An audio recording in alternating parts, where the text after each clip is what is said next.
ത്രിയേക ദൈവതിരുനാമത്തിന് മഹത്വമുണ്ടായിരിക്കട്ടെ. ഓഗസ്റ്റ് 13 ജന്മദിനം ആഘോഷിച്ച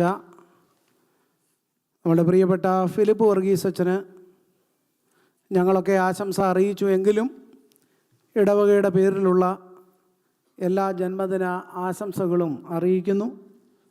ദൈവം പുതിയ വർഷം അച്ഛന് ആവശ്യമായ എല്ലാ നന്മകളും ആരോഗ്യവും പ്രദാനം ചെയ്യട്ടെ എന്ന് ഇടവകയായി ഞങ്ങൾ പ്രാർത്ഥിച്ച് ഞങ്ങളുടെ ആശംസകൾ ഒരിക്കൽ കൂടെ അറിയിക്കട്ടെ. ഇന്ന് തിരുവചന ധ്യാനത്തിനായി സഭയായി നിശ്ചയിച്ചിരിക്കുന്ന വിഷയം reformation Sunday, reformation based on the value of the kingdom of God. ഇന്ന് നവീകരണ ഞായറായിട്ടാകുന്നല്ലോ നമ്മുടെ സഭ ആചരിക്കുന്നത്. ദൈവരാജ്യ മൂല്യങ്ങളിൽ അധിഷ്ഠിതമായ നവീകരണം എന്നുള്ളതാണ് ഇന്നത്തെ പ്രത്യേക ചിന്താവിഷയം. നവീകരണത്തെക്കുറിച്ച് ചില കാര്യങ്ങൾ പ്രാരംഭമായി പറഞ്ഞ് ഇന്നത്തെ ദൈവവചന ധ്യാനത്തിലേക്ക് പ്രവേശിക്കാമെന്ന് ആഗ്രഹിക്കുന്നു. By reformation, what Malankara church implies is to go back to the teachings and practices as when the church was set by Saint Thomas. അപ്പോസ്തലനായ തോമസ് സ്ഥാപിച്ച മലങ്കരയിലെ സഭ അതിൻ്റെ പിന്നോട്ടുള്ള ആ സ്ഥാപിച്ചപ്പോഴുള്ള ആ ഒരു മഹത്വത്തിലേക്ക് തിരിഞ്ഞു പോകുന്ന അനുഭവമാണ് നവീകരണം എന്നുള്ളത്. So reformation is meant to amend the teachings imposed on the church by Romans in the Middle Ages and later by the Jacobites. മധ്യകാലഘട്ടങ്ങളിൽ റോമാക്കാരിൽ നിന്നും യാക്കോബായ പഠിപ്പീരുകളിൽ നിന്നും അവരുമായിട്ടുള്ള അനുഭവത്തിൽ നിന്നും വന്ന ആ ചില ടീച്ചിങ്സിനെയൊക്കെ അമെൻഡ് ചെയ്യുന്ന ഒരനുഭവമാണ് റിഫോർമേഷൻ എന്ന് പറയുന്നത്. It was also aimed at making suitable changes in the liturgy on the basis of the Bible. നമ്മളുടെ നവീകരണത്തിൻ്റെ അടിസ്ഥാനം എന്ന് പറയുന്നത് തിരുവചനമാണ്. On the basis of Bible, we amend our liturgy and our teachings as well as our practices. ഇതിന് നേതൃത്വം കൊടുത്തത് നമുക്കെല്ലാവർക്കും അറിയാം. പാലക്കുന്നത്ത് എബ്രഹാം മൽപ്പാൻ, കൈതയിൽ ഗീവർഗീസ് മൽപ്പാൻ എന്ന സെമിനാരിയിലെ 2 ടീച്ചേഴ്സാണ്. മൽപ്പാൻ എന്ന വാക്കിൻ്റെ അർത്ഥം ടീച്ചർ എന്നുള്ളതാണ്. അവരുടെ നേതൃത്വത്തിൽ അന്ന് 12 priests, they signed and submitted a memorandum to the British resident in 1836. And that memorandum has 23 points mainly. British റെസിഡൻറ്റിന് അവരെല്ലാവരും കൂടി സമർപ്പിച്ചു. അതിനെ പറയുന്നത് trumpet call of the reformation എന്നുള്ളതാണ്. അതിൽ പറഞ്ഞിരിക്കുന്നത് it emphasized the corruptions which had crept into the church, and it complained against prayers for the dead, keeping of the relics of the saints in the church, and failure to use the scripture for instruction. ദൈവവചനത്തെ ആധാരമാക്കിയുള്ള പഠിപ്പീരിന് ഇല്ലാത്ത ഒരനുഭവം, മരിച്ചവർക്ക് വേണ്ടി പ്രാർത്ഥിക്കുന്ന അനുഭവം, വിശുദ്ധന്മാരുടെ അവശിഷ്ടങ്ങൾ ദേവാലയങ്ങളിൽ വെച്ച് പെരുന്നാൾ പോലെ ആഘോഷിക്കുന്ന അനുഭവം, ഇതിനൊക്കെ എതിരെ കംപ്ലൈൻറ്റ് ചെയ്തുകൊണ്ടാണ് പ്രത്യേകിച്ച് ആ മെമ്മോറാണ്ടം സമർപ്പിച്ചത്. So basically it focused on the spiritual life of the people. Malankara Church always focused on the spiritual life of the people. സഭാ മക്കളുടെ ആത്മീയമായ ഉന്നമനത്തെ മുൻനിർത്തിയാണ് നവീകരണം നടന്നത്. പ്രധാനമായിട്ടും നവീകരണത്തിനോടനുബന്ധിച്ച് നടന്നത് revised Syriac liturgy and translated to Malayalam and celebrated holy communion at Kollad and Maramon. അവരുടെ 2 പേരുടെയും സ്ഥലം അവിടെ കൈതയിൽ ഗീവർഗീസ് മൽപ്പാൻ കൊല്ലാടും, പാലക്കുന്നത്ത് എബ്രഹാം മൽപ്പാൻ മാരാമണ്ണും സിറിയക് ലിറ്റർജി ട്രാൻസ്ലേറ്റ് ചെയ്ത് ആദ്യമായിട്ട് മലയാളത്തിൽ നമ്മുടെ സ്വന്തം ലാംഗ്വേജിൽ മദർ ടങ്കിൽ വിശുദ്ധ കുർബാന അനുഷ്ഠിച്ചു എന്നുള്ളതാണ് നവീകരണത്തിൻ്റെ വലിയ ഒരു മൈൽ സ്റ്റോണായിട്ട് നമുക്ക് കണക്ക് കൂട്ടാൻ സാധിക്കുന്നത്. Prayers for departed to saints were omitted. മരിച്ചവർക്ക് വേണ്ടിയുള്ള പ്രാർത്ഥന, അതുപോലെ വിശുദ്ധന്മാരോട് അപേക്ഷിക്കുക, ഞങ്ങൾക്ക് വേണ്ടി അപേക്ഷിക്കണമേ എന്നുള്ള പ്രാർത്ഥന, അതൊക്കെ മാറ്റി. Christ is the only mediator and also during that time bread and wine gave separately, and Holy Communion was not to be celebrated when there was no one to receive it. Confession in private to a priest was also abolished. ഇങ്ങനെയുള്ള ചില കാര്യങ്ങൾ, പ്രധാനപ്പെട്ട കാര്യങ്ങളാണ് ഞാനിവിടെ പറഞ്ഞത്. മരിച്ചവർക്ക് വേണ്ടിയുള്ള പ്രാർത്ഥനകൾ ഒഴിവാക്കി, വിശുദ്ധന്മാരുടെ പേരിലുള്ള പ്രാർത്ഥനകൾ ഒഴിവാക്കി, കർത്താവിനെ മാത്രം മധ്യസ്ഥനായിട്ട് അംഗീകരിച്ചു. ഒന്നിച്ചു കൊടുത്തിരുന്ന ബ്രെഡും വൈനും സെപ്പറേറ്റായിട്ട് കൊടുക്കാൻ ആരംഭിച്ചു. അതുപോലെ ഹോളി കമ്മ്യൂണിയൻ ആരെങ്കിലും കൈക്കൊള്ളാനില്ലെങ്കിൽ ഹോളി കമ്മ്യൂണിയൻ സെലിബ്രേറ്റ് ചെയ്യപ്പെടുന്നില്ല എന്നുള്ള ഒരു തീരുമാനം, ചെയ്യുന്നില്ല എന്നുള്ള ഒരു തീരുമാനമെടുത്തു. അതുപോലെ പട്ടക്കാരനോട് പോയി കുമ്പസരിച്ച് പാപങ്ങളെ ഏറ്റുപറഞ്ഞ രഹസ്യ കുമ്പസാരം മാറ്റി എല്ലാവരും പൊതുവായിട്ട് പറയുന്ന കുമ്പസാര അനുഭവം, പബ്ലിക് കൺഫെഷൻ, അത് സ്വീകരിച്ചു. ഇങ്ങനെയുള്ള മാറ്റങ്ങൾ നവീകരണത്തിനോടനുബന്ധിച്ചുണ്ടായി. Abraham Malpan broke an idol at Maramon church festival. അവിടുത്തെ പള്ളിയിൽ പെരുന്നാളിന് എഴുന്നള്ളിച്ചു കൊണ്ട് നടന്നിരുന്ന മുത്തപ്പൻ്റെ പ്രതിമ എടുത്ത് കിണറ്റിലിട്ടു. ഈ പെരുന്നാളും ഒന്നും വേണ്ട, അന്നത്തെ പെരുന്നാൾ ആഘോഷങ്ങൾ ഒഴിവാക്കിയ ഒരനുഭവം, അതിൻ്റെ പേര് അത് വെച്ച് പൂച്ചിരുന്ന ഒരു നവീകരണത്തിൻ്റെ വലിയൊരു അനുഭവമായിരുന്നു. ഞാനിങ്ങനെ ചുരുക്കിയ ചില കാര്യങ്ങൾ പറഞ്ഞു എന്ന് മാത്രമേ ഉള്ളൂ. On the basis of Bible Malankara church reformed.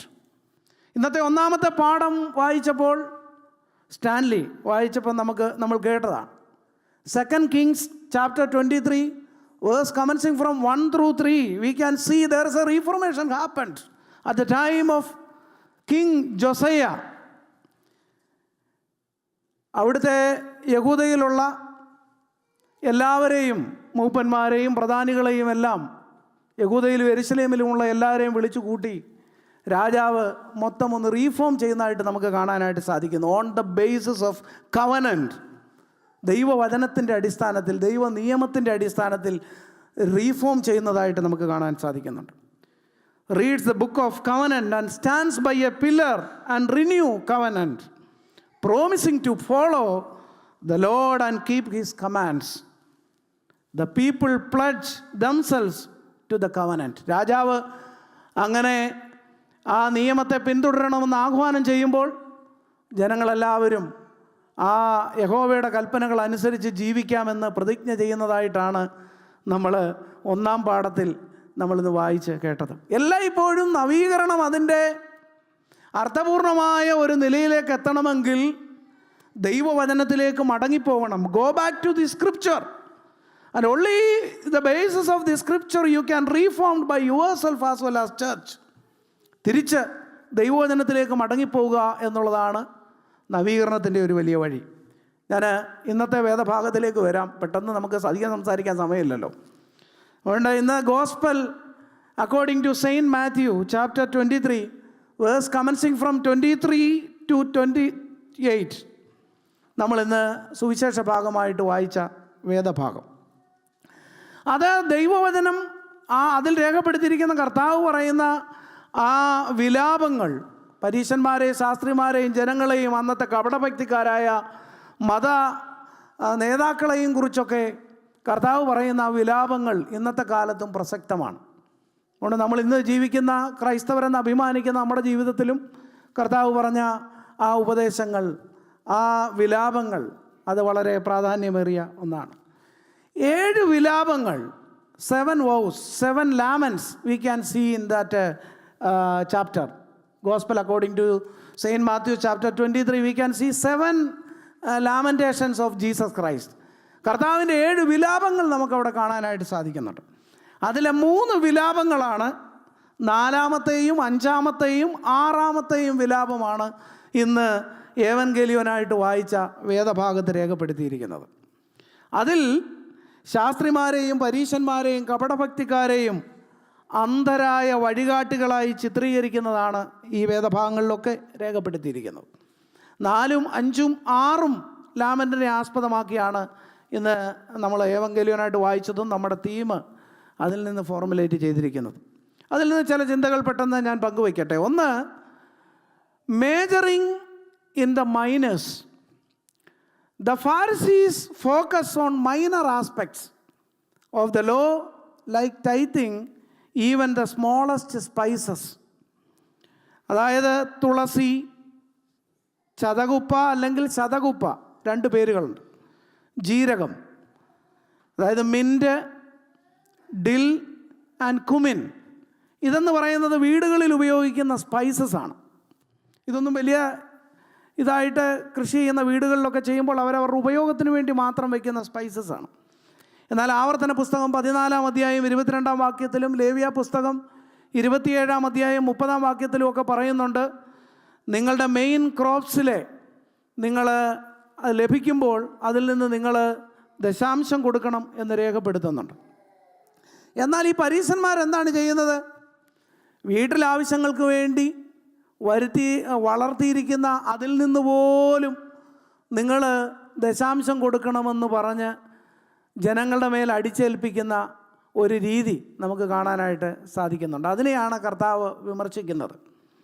മേജറിങ് in the miners. പ്രാധാന്യം കൊടുക്കേണ്ട വലിയ കാര്യങ്ങളുണ്ട്, പക്ഷേ അതിന് പ്രാധാന്യം കൊടുക്കാതെ ചെറിയ ചെറിയ കാര്യങ്ങൾക്ക് പ്രാധാന്യം കൊടുക്കുന്ന അവരുടെ ആത്മീയ അധപ്പതനത്തെ കർത്താവ് വിമർശിക്കുന്നതായിട്ട് നമുക്ക് കാണാനായിട്ട് സാധിക്കുന്നു. അതായത് കർത്താവ് ഇവിടുന്ന് അവരെക്കുറിച്ച് പറയുന്നതാണ്, അവർ ന്യായം, കരുണ, വിശ്വസ്തത ഇങ്ങനെ പാലിക്കേണ്ട ചില ഗുണങ്ങൾ, ജസ്റ്റിസ്, മേഴ്സി ആൻഡ് ലോയൽറ്റി, ഇതെല്ലാം അവരുടെ ജീവിതത്തിൽ പാലിക്കേണ്ട മൂല്യങ്ങൾ അവർ പാലിക്കാതെ അവർ അപ്രസക്തമായ ചില കാര്യങ്ങളെ പാലിക്കണമെന്ന് പറഞ്ഞ് ജനങ്ങളെ ഇടമേൽ അടിച്ചേൽപ്പിക്കുന്നതിനെ കർത്താവ് വിമർശിക്കുന്നതായിട്ട് നമുക്ക് കാണാനായിട്ട് സാധിക്കുന്നു. They totally forgetting the necessary things. They strain out a gnat but swallow a camel.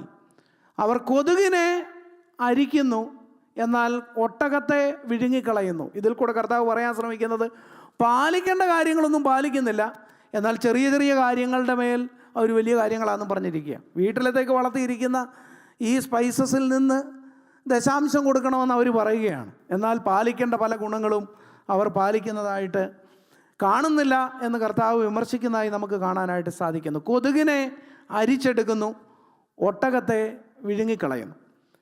ഇന്ത്യയുടെ രാഷ്ട്രപിതാവായ ഗാന്ധിജി പറഞ്ഞ ഒരു സെൻറ്റൻസ് ഏകദേശം അതിനോട് ചേർന്ന് വരുന്നതാണ്. ഗാന്ധിജി പറഞ്ഞു, ഇന്ത്യക്കാരുടെ ഒരു സ്വഭാവമാണ് അവർ കടുക് ചോരുന്നത് കാണും, ആന ചോരുന്നത് കാണത്തില്ല. ഇന്ന് പലപ്പോഴും നമ്മുടെ ജീവിതവും അങ്ങനെയാണ്. ചില പാലിക്കേണ്ട കാര്യങ്ങളൊന്നും പാലിക്കാതെ അപ്രസക്തമായ കാര്യങ്ങൾക്ക് കൂടുതൽ പ്രാധാന്യം കൊടുക്കുന്ന തരത്തിലുള്ള ആത്മീയ അധപ്പതനം നമ്മുടെ ജീവിതത്തിൽ ഉണ്ടാകുന്നുണ്ടോ എന്ന് ശാന്തമായിട്ട് ചിന്തിക്കേണ്ടത് ആവശ്യമാണ്. 2, cleansed within not just skin. പുറമേ ഉള്ളത് മാത്രമല്ല,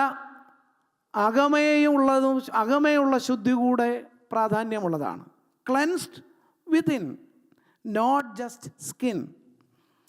ഇവിടെ കർത്താവ് ഈ പരീശന്മാരെ വെല്ലുവിളിക്കുന്നുണ്ട്. നിങ്ങൾ കിണ്ടികിണ്ണങ്ങളുടെ പുറം വെടിപ്പാക്കുന്നു, അകം വെടിപ്പാക്കുന്നില്ല. അന്നത്തെ കാലത്ത് ഉപയോഗിച്ചിരുന്ന എർത്തേൺ വെസൽസ്, ഈ എർത്തേൺ വെസൽസിൻ്റെ അകം വൃത്തിയാക്കണമെങ്കിൽ ഒരു പക്ഷേ സാധ്യമല്ല, വലിയ പ്രയാസമാണ്. കുറേ നാൾ ഉപയോഗിച്ച് കഴിഞ്ഞ് അകം വൃത്തിയാക്കാൻ, നമ്മുടെ വീട്ടിലുമൊക്കെ ചില പാത്രങ്ങളൊക്കെ അങ്ങനെയാണ്, അകം വൃത്തിയാക്കണ വലിയ പ്രയാസം. അത് പൊട്ടിക്കാതെ അകം വൃത്തിയാക്കാൻ പറ്റത്തില്ല. Unless it broken we cannot clean inside. ജീവിതത്തിൽ അങ്ങനെയാണ്. ചിലപ്പോൾ ഒന്ന് ഉടച്ചു വാർത്തെങ്കിൽ മാത്രമേ ചിലപ്പോൾ നമ്മുടെ ജീവിതം ശുദ്ധിയുടെ ഒരു അനുഭവത്തിലേക്ക് വരികയുള്ളൂ. ആ ഉടയ്ക്കുവാനും മാനസാന്തരപ്പെടാനും പശ്ചാത്തപിക്കാനും ഒക്കെ മനസ്സുണ്ടെങ്കിൽ മാത്രമേ നമുക്ക് ദൈവസന്നിധിയിൽ നമ്മളെ തന്നെ പുതുക്കുന്നതിനായിട്ട് സാധ്യമാവുള്ളൂ. പരീശന്മാർക്കും ശാസ്ത്രിമാർക്കും അന്നത്തെ കപടഭക്തിക്കാരായ ജനങ്ങൾക്കും അതിന് സാധിച്ചില്ല. അതിനെയാണ് കർത്താവ് വിമർശിക്കുന്നത്. നിങ്ങൾ പുറമേ വൃത്തിയായിട്ട് നടക്കുന്നു, എന്നാൽ അകം നിങ്ങളുടെ അശുദ്ധിയുള്ള ഒരനുഭവം. മലയാളത്തിലെ പ്രശസ്തനായ സാഹിത്യകാരനായ ആനന്ദ് പറഞ്ഞൊരു സെൻറ്റൻസ് ഉണ്ട്: അലിയാത്ത മൺകട്ടയ്ക്ക് വിളവെടുപ്പിൽ പങ്കില്ല. വിളവെടുപ്പിൽ പങ്കാരാകണമെങ്കിൽ അത് വെള്ളം വീണ് അലിയണം.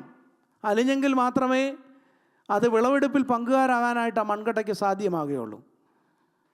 That sand or that rock should be broken unless it cannot participate in the yield.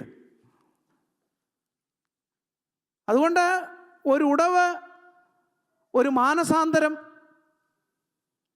എനിക്ക് പുതുക്കപ്പെടണം, നവീകരിക്കപ്പെടണം എന്നുള്ളൊരാഗ്രഹം ഉള്ളിൻ്റെ ഉള്ളിൽ ഉണ്ടാകുമ്പോഴാണ് യഥാർത്ഥ നവീകരണം ഉണ്ടാകുന്നത് എന്ന് മനസ്സിലാക്കാൻ സാധിക്കും.